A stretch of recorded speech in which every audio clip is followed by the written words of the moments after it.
오늘 생명의 삶 본문 말씀은 사무엘하 20장 14절에서 26절 말씀입니다. 세바가 이스라엘 모든 지파 가운데 두루 다녀서 아벨과 벤마아가와 베림 온 땅에 이르니 그 무리도 다 모여 그를 따르더라.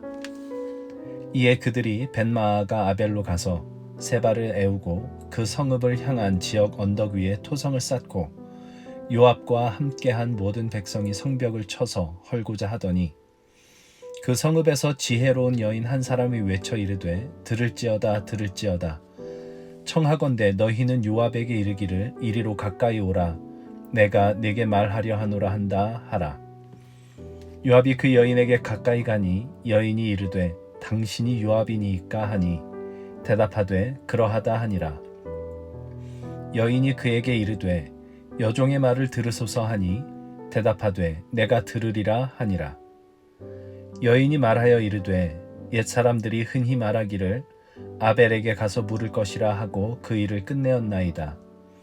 나는 이스라엘에 화평하고 충성된 자 중 하나이거늘 당신이 이스라엘 가운데 어머니 같은 성을 멸하고자 하시는도다.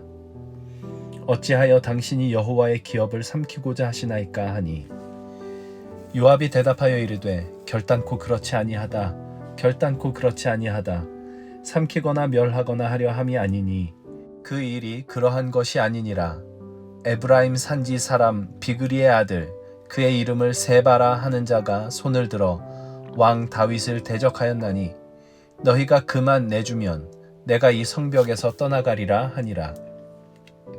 여인이 요압에게 이르되 그의 머리를 성벽에서 당신에게 내어 던지리이다 하고 이에 여인이 그의 지혜를 가지고 모든 백성에게 나아가매 그들이 비그리의 아들 세바의 머리를 베어 요압에게 던진지라.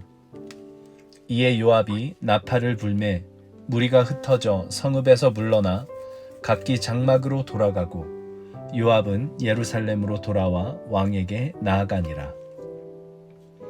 요압은 이스라엘 온 군대의 지휘관이 되고 여호야다의 아들 브나야는 그렛 사람과 블렛 사람의 지휘관이 되고 아도람은 감력관이 되고 아힐룻의 아들 여호사밧은 사관이 되고 스와는 서기관이 되고 사독과 아비아달은 제사장이 되고 야일 사람 이라는 다윗의 대신이 되니라.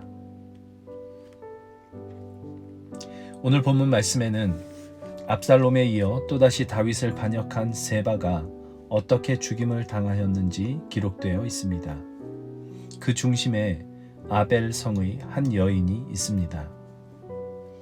세바는 아벨 성으로 도망을 쳤고 그 뒤를 요압과 군사가 쫓아갑니다. 요압의 군대는 아벨 성을 쳐서 허물기 위해 토성을 쌓습니다. 그때 아벨 성에 한 여인이 등장하는 것입니다. 세바는 결국 이 여인에 의해 죽임을 당하고 그의 반란이 무산되었음을 성경은 기록하고 있습니다. 요압이라는 걸출한 장수가 있었지만 반역자 세바는 요압에 의해 죽지 않고 이름도 알려지지 않은 한 여인에게 죽임을 당합니다. 성경은 이 여인을 지혜로운 여인이라고 소개합니다. 하나님의 기름 부음 받은 종을 대적했던, 사실상 하나님을 대적했던 세바의 그 반역이 실패로 돌아간 것은 바로 이 여인의 지혜 때문이었다라고 말하고 싶은 것이었을지도 모릅니다. 이 여인을 통해 지혜가 무엇인지 새삼스럽게 다시 생각해 보게 됩니다. 잠언서는 여호와를 경외하는 것이 지혜의 근본이라고 말씀합니다. 이것이 바로 아벨성의 그 여인을 지혜로운 여인이라고 부른 가장 중요한 이유가 아닐까 싶습니다. 이 여인이 군대 장관인 요압과 감히 대화를 시도할 수 있었던 이유, 그리고 요압과 협상을 하고 아벨성 안의 사람들을 설득하여 아벨성 안으로 도망쳐 들어온 세바의 머리를 벨 수 있었던 이유는 바로 이 여인이 여호와의 기업을 지키고자 했었기 때문입니다. 그 여인은 아벨성을 여호와의 기업이라 여겼고 그 여인의 모든 관심은 여호와의 기업을 지켜내는 것이었습니다. 그만큼 이 여인이 여호와를 경외하고 있었다는 뜻이며 이 여호와를 경외하는 마음이 그 여인으로 하여금 하나님의 반역자였던 세바를 제거하게 만들었던 것입니다. 여호와를 경외함, 그것이 바로 이 여인의 지혜였습니다. 그리고 이 지혜는 그 여인의 태도를 결정했습니다. 이 여인은 요압 장군을 설득하되 자신을 여종이라 낮추며 겸손한 태도로 요압과 대화를 합니다. 설득력 있는 말은 옳기만 한 말이 아니라 옳은 태도로 하는 옳은 말이어야만 합니다. 예수님의 말씀이 생각납니다. 마태복음 5장에서 예수님은 맹세하지 말라라는 말씀을 하시면서 오직 너희 말은 옳다 옳다 아니라 아니라 하라 라는 말씀을 하셨습니다. NIV 성경은 이 부분을 Let your yes be yes and your no no 라고 번역했습니다. 너의 yes가 yes가 되게 하고 너의 no가 no 되게 하라는 것입니다.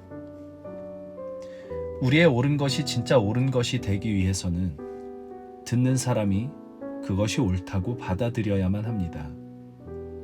그것은 대체로 말을 전하는 태도에 달려있는 것 같습니다. 아무리 옳은 말이라도 태도가 옳지 못하면 그것을 듣는 사람은 그것을 옳은 것으로 받아들이지 않을 때가 많기 때문입니다. 지혜는 옳기만 한 것이 아니라 옳은 것을 옳은 태도로 전하는 것입니다. 이 여인은 요압과의 대화 후에 세바의 목을 넘겨주기로 하고 아벨 성 안의 백성들을 향해 나갑니다. 그들도 설득해야만 했습니다. 성경에 기록되지는 않았지만 아마 이 과정에서도 이 여인은 성 안의 백성들이 이 여인의 말이 옳다고 여길 만큼 옳은 이야기를 옳은 태도로 했을 것이 분명합니다. 그것이 바로 이 여인의 지혜였습니다. 그래서 성경은 이 여인이 그의 지혜를 가지고 모든 백성에게 나아갔다라고 기록을 하고 있는 것입니다. 결국 이 여인의 지혜가 하나님의 대적을 물리치고 하나님의 기업으로 여겼던 아벨 성을 지키며 그 성 안의 수많은 생명들을 살립니다. 이것이 지혜입니다.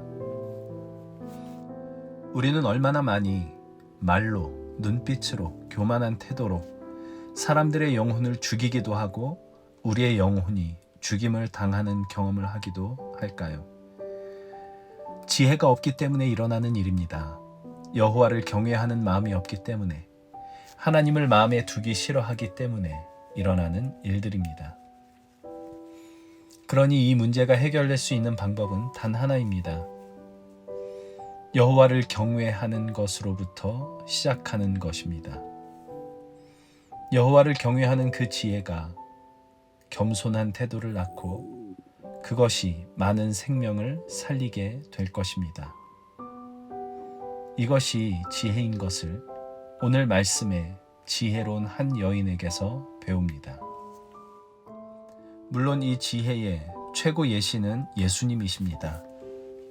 예수님만큼 하나님을 경외하시는 분이 없었고, 그래서 그분은 모든 것을 아버지의 뜻에 맞추시는 겸손의 왕으로 우리에게 오셨기 때문입니다. 하나님 아버지를 경외함으로 죽으시기까지 아버지께 복종하셨던 그분의 지혜가 우리의 생명을 살리셨습니다. 이 지혜는 누구에게나 허락되어 있습니다. 오늘 말씀의 이 여인이 이름도 없이 그저 지혜로운 한 여인으로만 소개된 것도 아마 그런 이유일 것입니다. 야고보서 1장 5절은 너희 중에 누구든지 지혜가 부족하거든 모든 사람에게 후히 주시고 꾸짖지 아니하시는 하나님께 구하라 그리하면 주시리라 라고 기록하고 있습니다. 우리 하나님께 이 지혜를 구하는 오늘 하루가 되기를 바랍니다. 하나님께 이 지혜를 구할 때 하나님은 우리에게 하나님을 경외하는 마음을 주실 것입니다. 하나님을 경외할 때 우리가 어떤 태도로 사람들을 대해야 할지 알게 하실 것입니다. 그러면 말로, 교만한 태도로, 갑질로 많은 영혼을 죽이는 일이 다반사인 이 세상에서 하나님은 우리를 생명을 살리는 지혜자로 세워주실 것입니다. 하나님, 우리는 지혜가 부족합니다. 지혜를 주옵소서. 하나님을 경외하게 하시고 말과 행동에서 하나님을 경외하는 겸손함이 나타나게 하옵소서.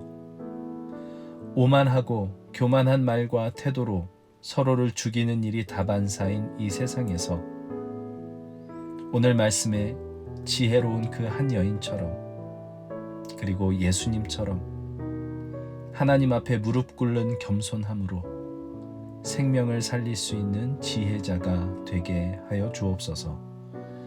예수님의 이름으로 기도합니다. 아멘.